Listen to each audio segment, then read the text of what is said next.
This video will be based on the knowledge of entrepreneur John Assaraf. So, let's start with his words. How many times have you seen this logo? Have you noticed where the arrow is in the FedEx logo? If you have never noticed it, it's because you don't possess the neural patterns for recognition. But from the moment you create a neural pattern, your brain starts to find patterns that are common within that network. In other words, this means that if the pattern does not exist in your head, you won't see it outside. That is, you don't see the world as it is, but as you are. Now, the brand's architect also placed a small measuring spoon in the logo. Can you identify where it is? Many people cannot. And this happens because no one has exposed them to that pattern. In practice, what happens is that a pattern is carried through your eyes to your brain, and the brain, in turn, will look for any association or information that resonates with what I said earlier, which is the fact that if the pattern does not exist, or no one has shown it to you, you simply won't be able to find it. So, a tip to train your brain and find patterns in this example is the following. Take a look at the white spaces within the logo. Now, you will be able to perceive these patterns more quickly. When you establish a vision and incorporate that vision into your brain, even if it is an image of what you still want to achieve, your brain will work to find everything it can in the physical world that corresponds to that vision. People, places, reasons, money, resources, and so on.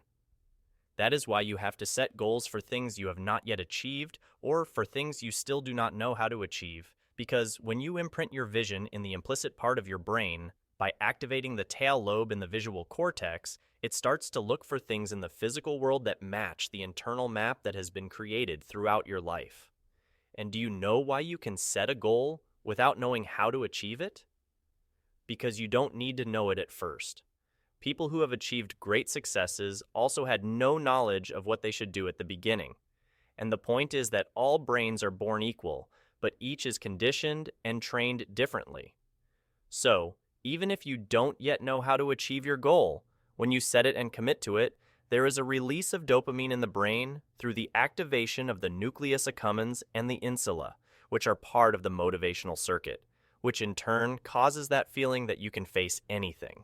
And when you share all this with another person, another chemical in our brain called oxytocin, which is the substance of connection and love, links this new vision to a region called the visual cortex. And if you keep focusing on that vision and sharing it with a group or collaborating with other people, even if you don't yet know how to achieve it, you will start to fix that vision in a part of your brain that activates another part called the left prefrontal cortex. And what happens when that part is activated is that you sort of turn on a goal-seeking tool. That is, when you give your brain something to achieve, it releases those chemicals to motivate you to go after it. So, the first step to conquer anything is to visualize yourself ahead, achieving that goal, because to achieve any goal, you first need to set it. That is, you first need to know what you want, and only after that will you know how to achieve it. Therefore, initially, what you want is more important than how to achieve it, because it is the goal that will activate your brain's motivational circuit.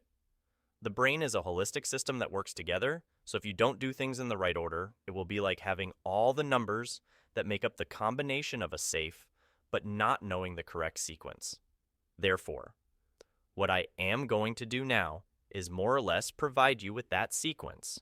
Now, going back to the left prefrontal cortex, this part is also known as the Einstein side of our brain. And when this Einstein side is activated, it discovers all the hows we need to know. That is, how do I do this? How does that work?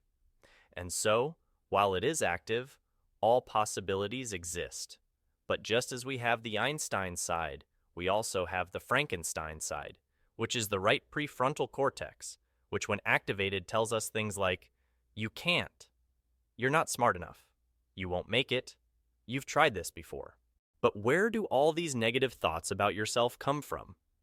Well, first of all, you need to understand that absolutely all your self-criticism and negative thoughts come from your own memory bank. Let me explain what this means. Your brain's number one priority is to seek safety in any form. So anything that threatens that safety, whether financial, professional, or emotional, will be filtered by this part of the brain just to remind you that the last time you tried, you failed. Similarly, there are also thoughts that push you forward. So, when this mix of sensations and questions comes, you must remember that you are the one in charge of those thoughts, those emotions, and your body. Therefore, all you need to learn is how to activate the left prefrontal cortex. And one of the best ways to do this is by telling yourself, I know I haven't reached this goal yet, but what could I do to achieve it? Who could guide me in some way? And even if I don't have the resources, who are the people who have them, and how could I access them? When you change the focus of what your brain is doing, you also change the way your brain works. And so, neurons that fire together wire together. So, if you have a greater sequence of positive thoughts and know how to ask the right questions, you will create a new configuration of patterns, even if your brain tries to give you the negative answer first. And when this negative part of your brain is activated, the motivational circuit shuts down completely and gives way to the fear circuit to ensure your safety first. And it's not that this is a mistake or a problem in your system, you just don't know how to use it to your advantage yet.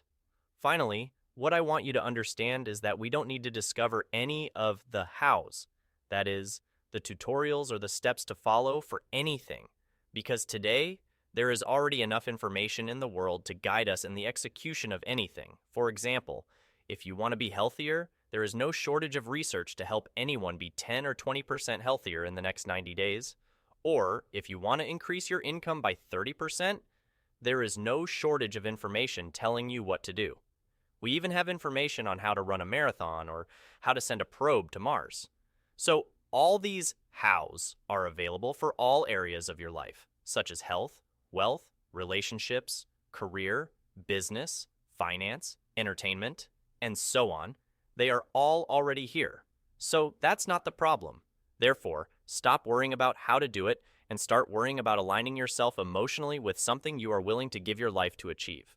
Also, develop the beliefs you need to have for this to happen, because if the beliefs you have are based on the beliefs of your parents, your teachers, and everyone around you, they may not be the beliefs you need to achieve what you desire. You need empowering beliefs.